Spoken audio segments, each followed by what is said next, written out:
Okay, I think I'm now in the right group making the right video. I started making this video and I was on my personal page. So, oh my gosh, all my friends were starting to come say hello to me, but it wasn't the group that I had intended to speak about. So, back to the drawing board. I hope some of you who have commented on my post are able to see this. I hope that it gets saved. And I will try and save it and put it on YouTube so that it is saved. Anyway, my name is Connor Kelly, and I have been connected with Authentic Movement since 1985. I've been a dance therapist a little bit longer than that, having studied at New York University many moons ago. In 1995, I moved to Europe. I had a young family. I lived in Europe 8 years. Then I went to New Zealand for 12 plus years. And now I am come to you live in Guam. And as you can imagine, it was difficult for me to have ongoing groups of authentic movement. I was doing a lot of workshops in New Zealand for all those 12 years, introducing people to the practice.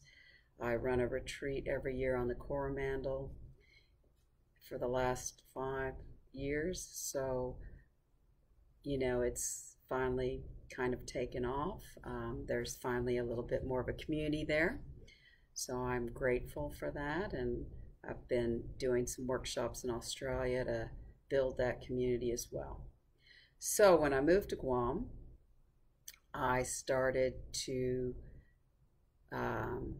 do authentic movement with my colleague Ann Hurst, and she and I evolved this or developed this program online because here I am in this small island community and starting over again with no knowledge of authentic movement, as some of you will have experienced, is quite isolating. So we decided to try online, and we had, you know, a great deal of success, and it was surprising how well it was received. Now, we kept those groups small. There were 6 to 8 people at the most. A lot of times there might be 4 people, but the smallness really helps with screen size. That was my biggest concern, was screen size. I have had hilarious moments with the Wi-Fi going out and having to use my phone. So device considerations are a big part. When I run a group, I use the personal computer, the PC, because it's got a much bigger screen. Now, I'm not so knowledgeable to how you hook it up to your TV, but there will be people who know how to do things like that. Then your movers are bigger. And the platform that I've used sometimes in my just one-to-ones have been, or my own practice has been Facebook, and that works. And I think you can do multiple people in Facebook. There are so many platforms that people have to video conference. So whatever you're comfortable with, you can use, but I like Zoom, and I have a personal room account, so I invite people that way. And it's work, you know, there are kinks, but movers have been surprised at how deep they go. I think they go pretty deep being in a comfortable space in their own home. There's a lot of challenges with your camera angles. You know, if you have a laptop, you're moving it like this to try to get the camera angle. I have, because we're doing something soon on Zoom, I have set myself up to show you that if I was moving in this room, and I've got my cat one of my cats to contend with. If I'm over here, you can see my full body. You can see me go down to the floor. If I'm really close to the camera, then you lose the body. And um, for instance, you know, when people are moving and they're a little bit off the camera, like if I can see the arm but I can't see the end of it, I get a sense of some of the shape of the arm, like the difference between that, you know, extending it out, and here you get a different feel. So I register these things in my own body and, of course, use my imagination.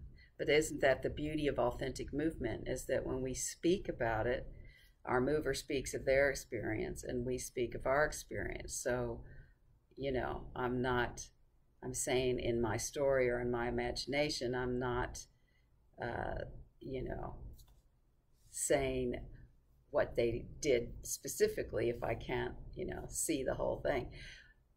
But it has worked, and that's, I mean, the only thing we don't get, of course, is the beautiful moments of contact and touch. However, I've had movers next to each other doing such a similar role that it looked like they were moving, you know, into each other's space with each other. So the synchronicity online has surprised me, and just the feeling of doing the practice has surprised me.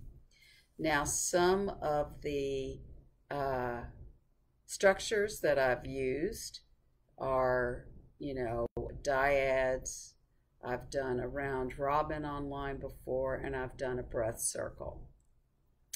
Now, the beauty of a dyad in a group is that with Zoom, there's these little dots at the top, and you can press that and say pin video. So I have my students pin the video and they can watch their mover. Whereas, and so they don't get distracted by other movers, or they can't see those synchronicities, but I still hold the whole event and see the whole on the screen. And it's flat, so, you know, it's not in the ideal world, but it's an alternative, especially in this. So if you're already running a group, you will already have those relationships and those connections. And so when you meet online, you can, you know, you'll already have those relationships. And space is a real issue with people. I mean, I've had people in studios, I've had people in pretty small bedrooms. So, you know, they use their furniture or there's just limited space. What else can I say about it? I mean, really, you can use any device. You can even use your phone.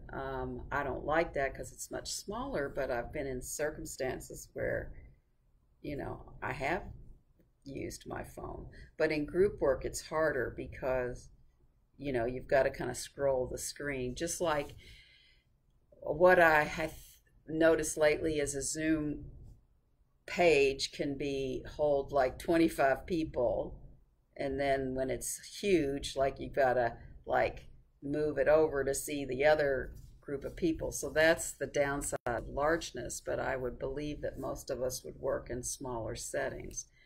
So my experience has been that it's nice to have, you know, 4 to 8 people and in a group, because it's nice to have larger images on the screen. And I myself can hide my self view so that it gives my screen more space to put my movers up there. I mean, you can't really hide who's witnessing and who's moving when you go to that format. And I still use the sprout that I learned from Tina and Neela many years ago to start a round of movement with a mover, or in my groups where the hands come here, we open it up and then we bring the hands together. So I always begin rounds of movement that way and end rounds of movement that way. And another thing that happens, of course, is sound. And depending on the circumstances, one time we had really noisy somewhere background, and so the first round of moving we had people mute themselves, and the second round we had them unmute. But as a witness, I usually mute myself so that There's no distracting noises coming from my end of things. So everybody's going to be different in what they have, and it's, you know, it's a bit of an improvisation about setting up your space or setting up your room for it. But I'm open for questions, or if there's other information you want to know about. I am in the process of where I've got 2 groups in the middle. I do a 6-session group that runs over around 5 to 6 months, and we're in the middle of that. But with the virus happening, I'm happy to begin another group. Time zone is an issue, but I have to say that the groups I have run, I've had people in the Philippines, Taiwan, somebody in Europe wanted to meet even though it was late her time, people in California. I've had people obviously in Australia and New Zealand. So it's been quite a far-ranging thing, because many people are in such isolated circumstances in terms of having a community of people who understand movement in depth and moving in depth. So it's an adventure. I was getting feedback from my participants and trying to write an article, but obviously I haven't gotten there yet, but hopefully I will put something together. So maybe I will create a little bit of a document for this group about, you know, what you can use, you know, what are the pitfalls, just talk about my, what has worked well for me. And it is surprising how much I feel viscerally and energetically. I mean, I have been blown away with what I've received in the depth. I've had people say to me how much love they have felt through the camera. So the other downside, of course, is you've got to look at the camera to, you know, give eye contact. So usually if I'm doing this, I'm looking at the camera just to give the smile and the love, and then bringing my hands to my heart and really looking at the camera as opposed to looking at them as well. So that's a little bit of the downside.